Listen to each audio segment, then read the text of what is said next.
오늘 우리에게 주시는 하나님의 말씀은 누가복음 1장 26절에서 38절까지의 말씀입니다. 신약성경 86면에 있는 누가복음 1장 26절에서 38절까지의 말씀입니다. 다 찾으셨으면 함께 읽겠습니다. 여섯째 달에 천사 가브리엘이 하나님의 보내심을 받아 갈릴리 나사렛이란 동네에 가서 다윗의 자손 요셉이라 하는 사람과 약혼한 처녀에게 이르니 그 처녀 이름은 마리아라. 그에게 들어가 이르되 은혜를 받은 자여 평안할지어다. 주께서 너와 함께 하시도다 하니 처녀가 그 말을 듣고 놀라 이런 인사가 어찌미 함인가 생각하매 천사가 이르되 마리아여 무서워하지 말라. 내가 하나님께 은혜를 입었느니라. 보라 내가 잉태하여 아들을 낳으리니 그 이름을 예수라 하라. 그가 큰 자가 되고 지극히 높으신 이의 아들이라 일컬어질 것이요 주 하나님께서 그 조상 다윗의 왕위를 그에게 주시리니 영원히 야곱의 집을 왕으로 다스릴 것이며 그 나라가 무궁하리다. 마리아가 천사에게 말하되 나는 남자를 알지 못하니 어찌 이 일이 있으리이까. 천사가 대답하여 이르되 성령이 내게 임하시고 지극히 높으신 이의 능력이 너를 덮으시리니 이러므로 나실 바 거룩한 이는 하나님의 아들이라 일컬어지리라. 보라 내 친족 엘리사벳도 늙어서 아들을 배었느니라. 본래 임신하지 못한다고 알려진 이가 이미 6달이 되었나니 대저 하나님의 모든 말씀은 능하지 못하심이 없느니라. 마리아가 이르되 주의 여종이오니 말씀대로 내게 이루어지리다 하매 천사가 떠나가니라. 아멘. 할렐루야. 주님의 크신 은혜와 평강이 오늘 우리에게 가득하기를 소망합니다. 오늘부터 우리는 금요일까지 누가복음에 있는 성탄절에 관한 말씀을 보게 됩니다. 오늘 말씀을 본문을 보면 마리아가 천사 가브리엘로부터 메시아를 낳게 되리라는 말을 듣는 장면이 보여지고 있습니다. 우선 하나님은 갈릴리 나사렛에 있는 마리아를 선택하셨습니다. 본문의 시작인 26절과 27절의 말씀을 보겠습니다. 함께 읽겠습니다. 여섯째 달에 천사 가브리엘이 하나님의 보내심을 받아 갈릴리 나사렛이란 동네에 가서 다윗의 자손 요셉이라 하는 사람과 약혼한 처녀에게 이르니 그 처녀 이름은 마리아라. 아멘. 마리아는 요셉과 약혼을 했다고 성경은 말해주고 있습니다. 이스라엘인들은 결혼을 하기 전에 약혼을 하는 풍습이 있었습니다. 약혼을 함으로써 두 사람이 앞으로 결혼을 하게 될 거라는 사실을 공개적으로 알립니다. 그리고 신랑이 6개월이나 1년 뒤에 결혼 준비가 끝나면 본격적으로 결혼식이 열리게 됩니다. 이 말씀에 따르면 마리아와 요셉은 이미 결혼하기로 주변에 모두 알려진 상황이었고 결혼식을 기다리고 있는 상황이었습니다. 그러던 중에 천사가 나타난 것입니다.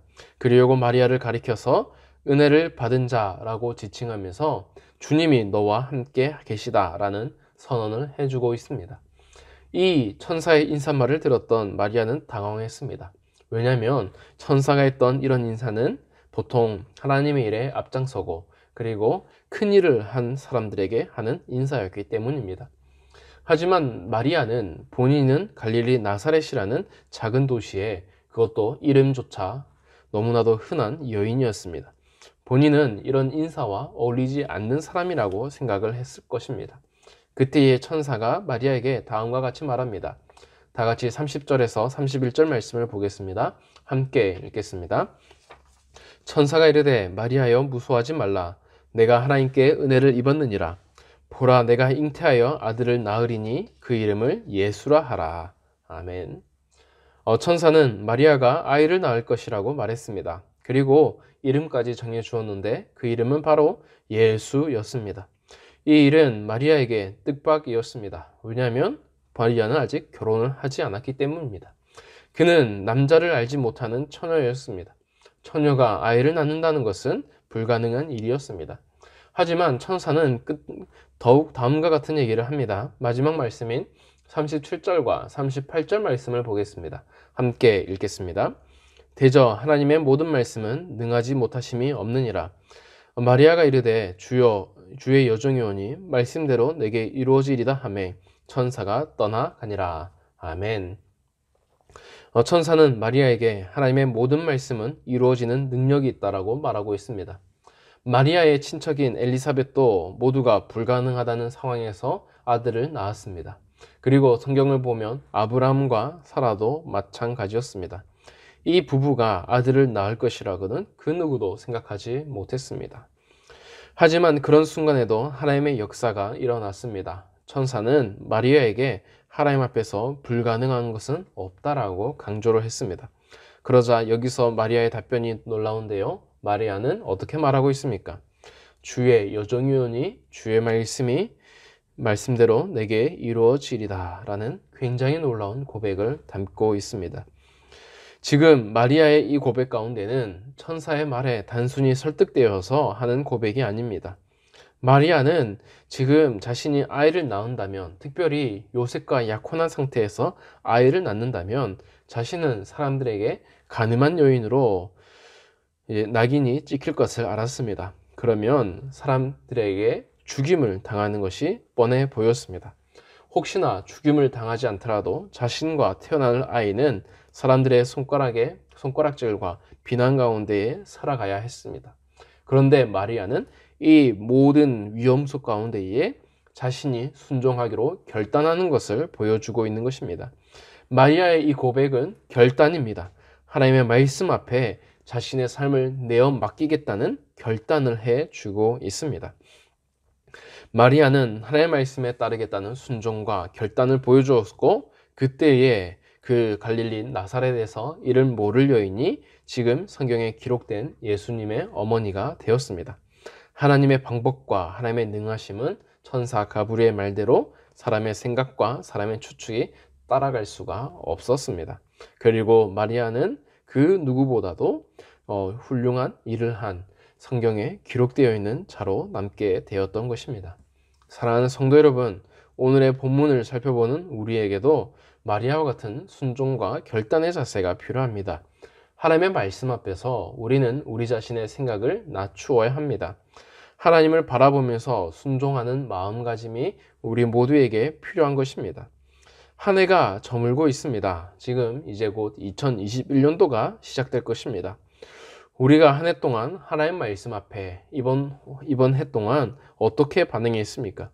우리가 말씀에 순종하고 말씀에 결단하는 시간이 우리에게는 필요한 것입니다. 그래서 진짜 새해를 맞이하기 위해서는 우리가 말씀 앞에서 결단하고, 그리고 새로운 마음가짐으로 새로운 신앙의 모습으로 살아가려는 적극적인 노력이 필요합니다. 그때에 하나님께서 마리아를 통해서 역사하셨던 것처럼 우리를 통하여서 우리가 생각하지 못하는, 우리가 알 수 없는 방법과 뜻대로 역사하실 것입니다. 그런 하나님의 말씀에 붙들려서 살아가시는 저와 여러분이 되기를 간절히 소망합니다. 함께 기도하겠습니다. 사랑이 많으신 하나님 아버지, 이 시간 하나님 앞에 나아갑니다. 주님, 우리 가운데에 말씀하여 주시기 원합니다. 우리가 하나님의 말씀을 듣고도 순종하지 못했던 적들이 있습니다. 그러나 하나님, 우리에게 다시 한번 말씀하여 주셔서 우리가 하나님 앞에 결단을 하며 다시 순종하는 모습으로 살아갈 수 있도록 도와주시옵소서. 주님, 우리 가운데에 들을 귀를 주시고 또한 들을 마음을 주셔서 날마다 하나님 앞에 우리 자신을 내어놓으며 하나님의 뜻을 이루는 온전한 도구가 되게 하여 주시옵소서. 그래야 해서 우리를 사용하여 우리를 통하여 역사하실 그 하나님을 기대하며 다가오는 새해를 맞이할 수 있도록 도와주시옵소서. 하나님, 함께할 걸 믿사오며 예수님의 이름으로 기도드립니다. 아멘.